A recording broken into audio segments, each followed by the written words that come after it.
ബീഹാർ നിയമസഭാ തെരഞ്ഞെടുപ്പിലെ ആദ്യഘട്ട വോട്ടെടുപ്പിൽ മികച്ച പോളിംഗ് 1 മണിവരെ 42.31% പോളിംഗ് രേഖപ്പെടുത്തി. 121 മണ്ഡലങ്ങളാണ് ഇന്ന് വോട്ടെടുപ്പ് നടക്കുന്നത്. വോട്ടെടുപ്പിനിടെ ഉപമുഖ്യമന്ത്രി വിജയ് സിൻഹയുടെ വാഹനവ്യൂഹത്തിന് നേരെ കല്ലേറുണ്ടായി. ലക്സാറയിൽ വെച്ച് ജനക്കൂട്ടം ചാണകവും എറിഞ്ഞു. ഗ്രാമത്തിന്റെ ശോചനീയാവസ്ഥയിൽ സർക്കാർ ഒന്നും ചെയ്യുന്നില്ലെന്നാണ് നാട്ടുകാർ ആരോപിക്കുന്നത്. ഇതിൽ പ്രതിഷേധിച്ചായിരുന്നു ഇത്തരത്തിലുള്ള ഒരു ആക്രമണം. ഡി ധനസുമോദ് ഉണ്ട് വിവരങ്ങൾ നൽകാനായി. ധനസുമോദ്, പോളിംഗ് എങ്ങനെയുണ്ട്? കഴിഞ്ഞ തവണത്തെക്കാളും ഉയർന്നിട്ടുണ്ടോ? മറ്റൊന്ന്, പലരും വോട്ട് ചെയ്യാതെ മടങ്ങി എന്നുള്ള ഒരു വിവരം കൂടി ലഭിക്കുന്നുണ്ട്. എന്താണ് അവിടെ നിന്നുള്ള വിവരം? അജി കുഞ്ഞുമോൻ, ഇപ്പോൾ പുറത്തു വന്നിരിക്കുന്ന കണക്ക് 1 മണിയുടെ കണക്കാണ് വന്നിരിക്കുന്നത്. 42.31% എന്ന ഒരു കണക്കാണ് വന്നിരിക്കുന്നത്.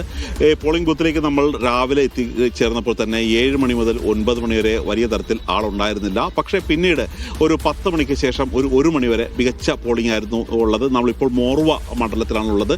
സമസ്തിപൂർ ജില്ലയിലെ മോർവ നിയോജക മണ്ഡലത്തിലാണ് ഉള്ളത്. ഇവിടെ ഇപ്പോൾ ഈ സ്കൂളിൽ തന്നെ പ്രധാനമായും ഒരു 2 ബൂത്തുകളാണ് പ്രധാനമായിട്ടുള്ളത്.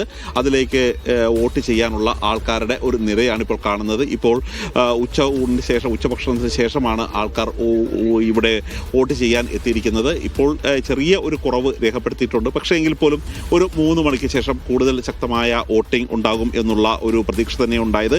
ഇതിനിടയിലാണ് ഇപ്പോൾ ലഖീസരായിൽ വെച്ച് ഉപമുഖ്യമന്ത്രി വിജയ് സിൻഹയുടെ കാറിന് നേരെ, അദ്ദേഹത്തിൻ്റെ വാഹന വ്യൂഹത്തിന് നേരെ ചാണകമേറും അതേപോലെ തന്നെ ചെരിപ്പേറും ഉണ്ടായിരിക്കുന്നത്. ഇതിന് പിന്നിൽ RJDയുടെ പ്രവർത്തകരാണ് എന്നുള്ളൊരു കാര്യമാണ് പോലീസ് പറഞ്ഞിരിക്കുന്നത്.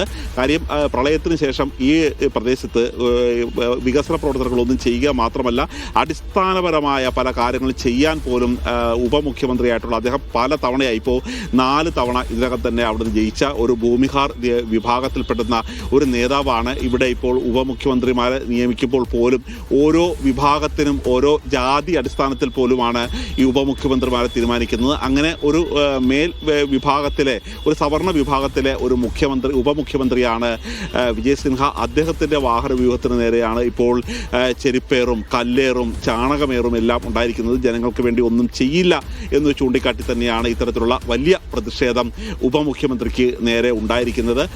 പക്ഷേ മറ്റു തരത്തിലുള്ള അക്രമ സംഭവങ്ങൾ വേറെ പല സ്ഥലങ്ങളിലും റിപ്പോർട്ട് ചെയ്തിട്ടില്ല. മാത്രമല്ല, ചില ഏരിയകളിൽ, അതായത് ഇപ്പോൾ കോസി നദി കരകവിഞ്ഞൊഴുകി, അല്ലെങ്കിൽ ഗംഗാ നദിയും കരകവിഞ്ഞൊഴുകി വലിയ തരത്തിലുള്ള ഒരു നാശനഷ്ടം ഉണ്ടാക്കുന്ന ഒരു പ്രദേശം കൂടിയാണിത്. അവിടെയൊന്നും കൃത്യമായി ജനങ്ങൾക്കൊരു നഷ്ടപരിഹാരം നൽകിയിട്ടില്ല. ഇത് ചൂണ്ടിക്കാട്ടി പല ഇടങ്ങളിലും ജനങ്ങൾ വോട്ട് ചെയ്യാതെ ഇരിക്കുകയാണ്. പക്ഷേ ഈ ആൾക്കാരെ കൂടി ഒന്ന് ബൂത്തുകളിലേക്ക് എത്തിക്കാനുള്ള ഒരു ശ്രമം നടത്തിക്കൊണ്ടിരിക്കുകയാണ്. ആ സമയത്ത് തന്നെയാണ് ഇപ്പോൾ ഈ വോട്ട് ചേരിയുമായി ബന്ധപ്പെട്ട ഒരു ആരോപണങ്ങൾ, അടിവരയിടുന്ന തരത്തിലുള്ള വോട്ട് വെട്ടൽ നിരന്തരം പല വിഭാഗങ്ങളുടെയും, അത് പ്രത്യേകിച്ച് യാദവ, ദളിത്, മഹാദളിത് വിഭാഗങ്ങളിൽപ്പെട്ടവരെയാണ് കൂടുതലും കാണുന്നത്. ഏതായാലും ഒരു 3 മണിക്ക് ശേഷം ഇന്ന് വോട്ട് ചെയ്യുന്നവരുടെ എണ്ണം വർദ്ധിക്കുമെന്ന് തന്നെയാണ് കരുതുന്നത്.